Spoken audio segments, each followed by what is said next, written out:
It's warming up outside and most people are familiar with the city ordinance that prevents pet owners from leaving their animals alone in a hot car. But what people might not realize is that ordinance also includes a rule against letting your dog hang out too far of the window of the moving car. News 13's Jackie Kent is live at Bullhead Park off Gibson and San Pedro with the details. Jackie?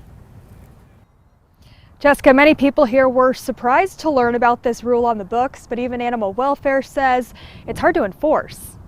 A trip with man's best friend to the dog park might look in part like this, but letting dogs hang out of a wide open window of a moving vehicle could land their owners with a citation. It's a misdemeanor charge that carries a fine of $500 and/or 90 days in jail. It's part of a not so well-known ordinance that states dogs cannot have access to a window that's open wide enough for it to jump or fall out. Well, it's ridiculous. Like, everybody lets their dogs stick their head out the window. I think they're well-meaning. I think that I've heard too many times the dogs falling out the windows. It's the same ordinance that prohibits people from leaving their pets in a car without ventilation, for which animal welfare recently gave 3 citations. And it's just for the safety of the animal and the public. But not everyone is on board with what they're calling an unusual rule. It seems hard to enforce that sort of thing. And he's right. That's because animal welfare doesn't have the authority to pull people over when they see the infraction. I would say maybe a couple every year. The department says there is an easy way to follow the rule and make sure everyone stays safe. So I would say as a rule of thumb, if they can get their paws out of the vehicle,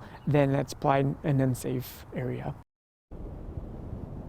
Animal welfare says they can cite people they see parking their car with an animal hanging outside the window. Otherwise, they rely on reports to 311 and 242 cops, but they still need physical evidence to use in court. Jessica, back to you. All right, thank you, Jackie. We asked APD if they ever pull anyone over for this violation, but we did not hear back.